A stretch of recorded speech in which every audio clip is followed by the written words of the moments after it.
Hey guys, I know it has been a long time since I posted a video. I apologize for that. I've had a very busy and long match year, and I've just been trying to wind down over the last month or two. But I'm excited. I have big plans coming up, and I want to start a new video series that I hope that you guys will be interested in, and hopefully it can help some people. So the topic of this series is going to be getting started in precision rimfire. I've been trying to get people out to shoot matches as long as I've been shooting them, and for whatever reason or another, there's been some limited success. So anyhow, we're going to start a video series on that topic. It'll be a dozen different videos on various different topics. From today, we're going to talk about selecting a rifle and scope. We'll move into scope mounting and building ballistic profiles, zeroing, rifle management, getting to your first match, accessory gear, and some tips and tricks to help you hopefully be successful once you do start shooting those matches. So again, the first video for today is going to be selecting a rifle and a scope. And I think this is where some people get hung up. And so I want to hopefully get rid of some of those myths out there and get you in the game. The biggest, I think, obstacle perhaps people have, especially if they've ever came out to a match, they see all of these fancy rifles and they think, well, there's no way, I don't have that, or I don't want to buy that, I don't want to invest that much money, whatever the case is, and they think that you need that kind of stuff to come out and compete. And that's just not accurate. So for example, back there, that's my Rimex. It's decked out very similar to my Voodoo. These are full custom tilt, top of the line rifles. They're specifically designed to do what we do, and they do it very well.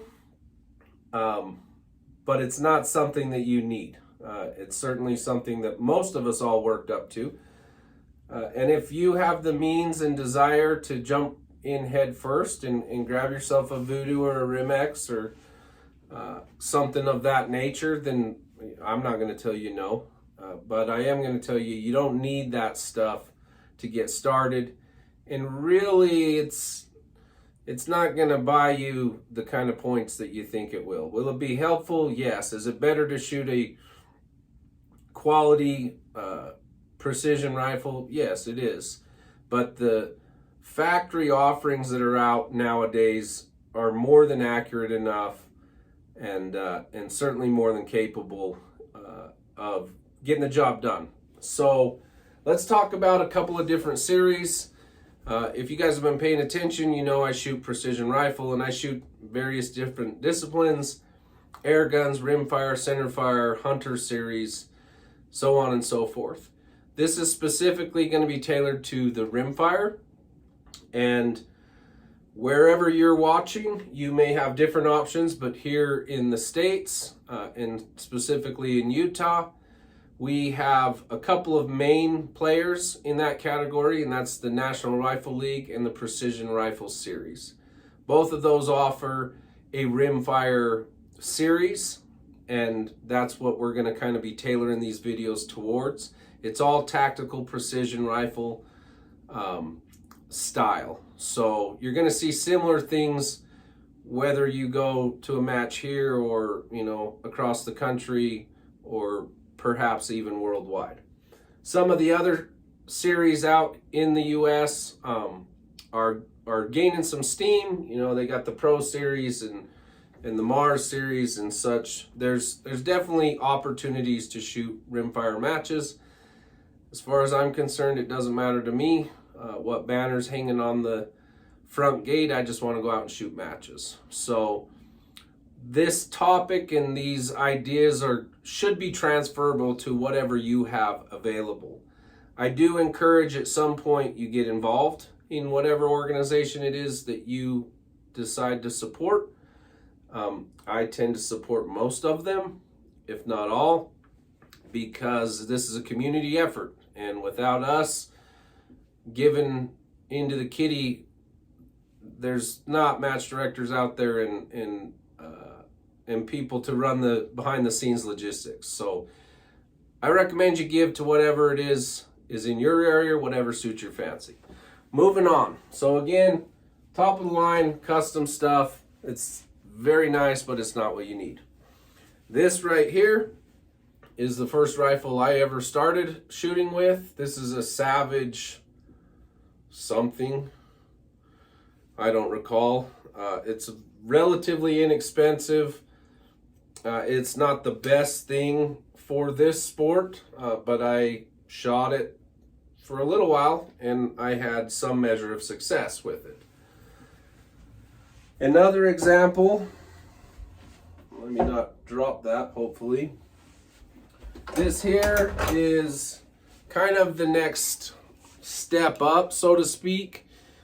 This is still just a factory rifle. This is a Tikka, however, I put it in this Oryx chassis, which just gives me a little more adjustability. It's a little more rigid. You can get built-in ARCA for our accessories, so on and so forth. So something like that is also an option. Here in the big part of this series, we're going to talk about this rifle right here. This, although it probably looks different than maybe what's in your closet, this is essentially a Ruger 1022.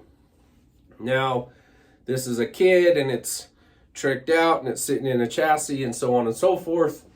But the point is that 1022 that you have, that your grandpa had, that your dad had, that whoever has, is more than capable, and kind of exciting news just towards the end of last year and now officially for the first full year, the Precision Rifle series has a semi-auto division. So that's why I built this rifle, and I literally put this thing together last night, and so we're going to utilize this in some of the future videos on setting up profile and mounting scopes and collecting data and getting ready for a match. But the point to all of that is you don't need, my battery died, so we're going to try again. Now it's going to test my editing skills. Back to, what do you absolutely need? Pretty much you need a rifle that's capable of, at 50 yards, printing a little over a 1 MOA group. You'll be fine. Half inch or so, a little bigger isn't going to hurt. The targets in these sports are generous enough for that kind of things. You are going to want a removable magazine. This is probably what I would say is one of the only real things that you absolutely need to do.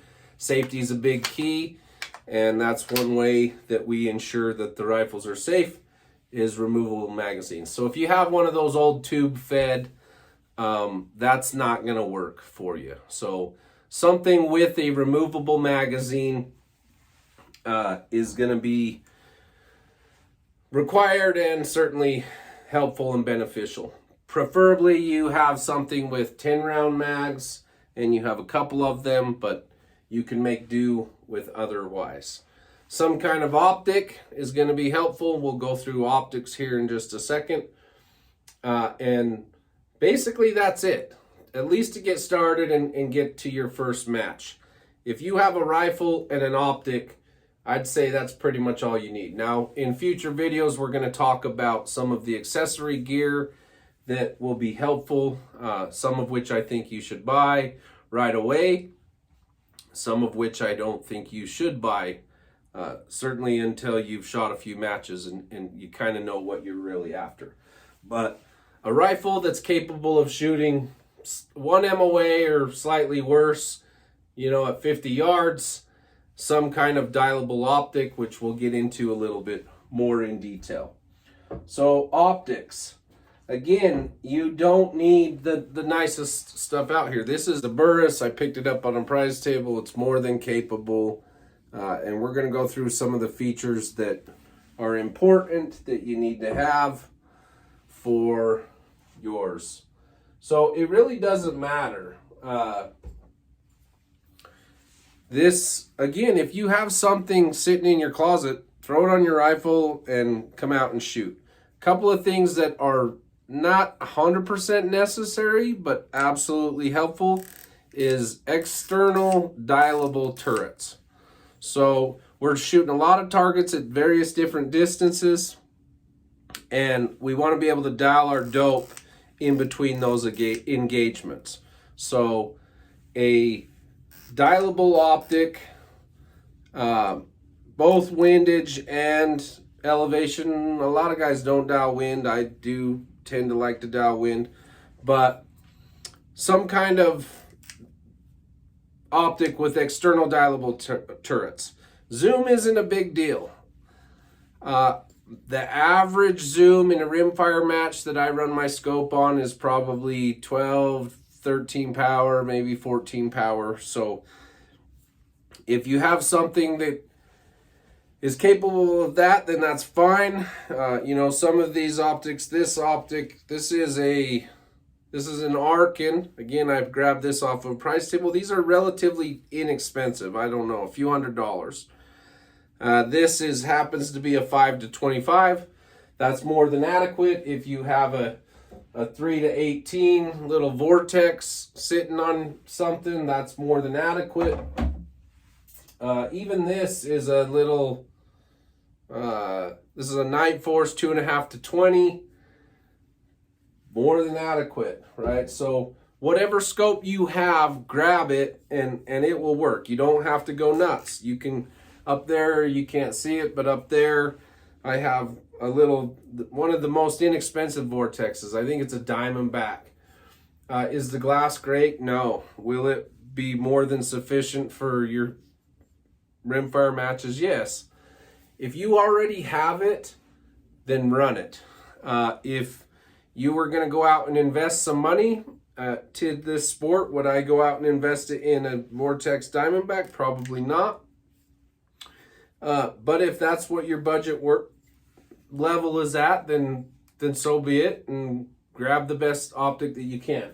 So what you can see in common is all of these have external dialable turrets. Here's another option. This is another Vortex. This is a little bit more up. This is a Strike Eagle. I think they're right around, I don't know, $700-800. You could probably get them for less than that on the street price. Similar magnification range. This is again 5 to 25.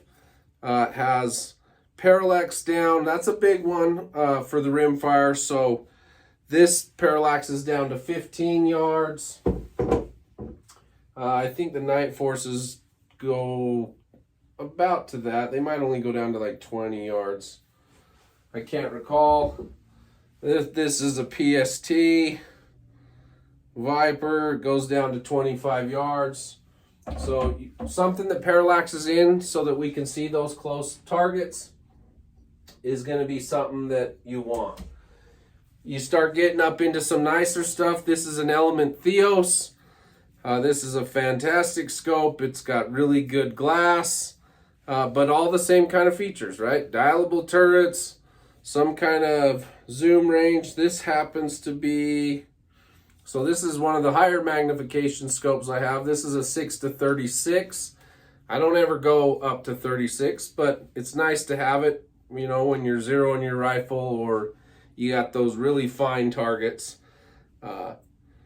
This will parallax down to 10 yards. So that's a very good feature of this Element. Excellent scope. Most of what I'm running in my competition are these Zero Compromise. They are, in my opinion, excellent, but you pay a little bit of price for them. Same thing. Dialable turrets, parallax that goes down, you know, within 25 yards. This goes down to 20 yards. These zoom range are 5 to 27. The moral of the story here is, hopefully you're seeing a theme, is something that has external dialable turrets. Now, if you don't have that, that's not a huge deal breaker. you can get away with holding in the reticle. So this is actually, can't see. So this is actually the Theos reticle. So you can kind of see here, this is what we would call like a Christmas tree style reticle. Most of my scopes have this.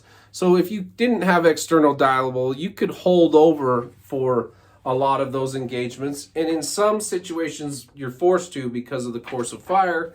And some people choose to hold over. I went to the World Championship with a guy who only does holdovers. That's not my personal preference, but it is an option. So again, we'd call this kind of a Christmas tree style reticle as opposed to just like a regular duplex or a cleaner look reticle that doesn't have all of that wind stuff going on down below the horizontal stadia. So any one of those will work. Moral of the whole entire story is we come back to this. Again, my little Savage. This gun shoots great. I think I took like 8th place the first time I ever shot it in a match. It runs great. It shoots straight. Has a decent optic on it. And most of you out there watching probably have something like this sitting at home. So the basics, something that has a detachable magazine, preferably 10 rounds or more, and preferably a couple of magazines. Some kind of external optic that has dialable turrets for at least your elevation. A lot of them have a capped windage, which is fine. Most guys don't dial wind. I prefer to have an exposed wind turret. But that's it. Something simple. This whole setup right here is probably, shoot, I don't know, $800 maybe?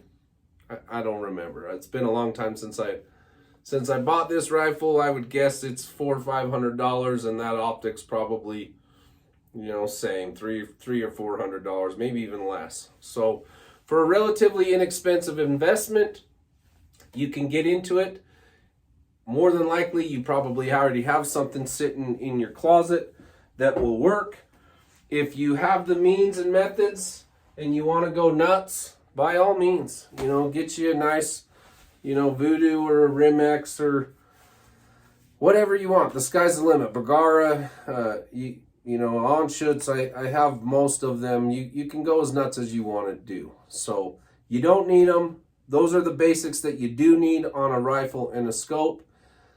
Stay tuned for the next video. We're going to talk about mounting those scopes and building your initial profile and gathering some data to get you guys ready and set up to shoot your match. So thank you guys for watching. I apologize again. It's been a long time for the videos. I'm going to do better and try and pump out this whole entire series of getting started in precision rifle. And hopefully you enjoy it. I appreciate you guys watching, and I hope I see you on the range.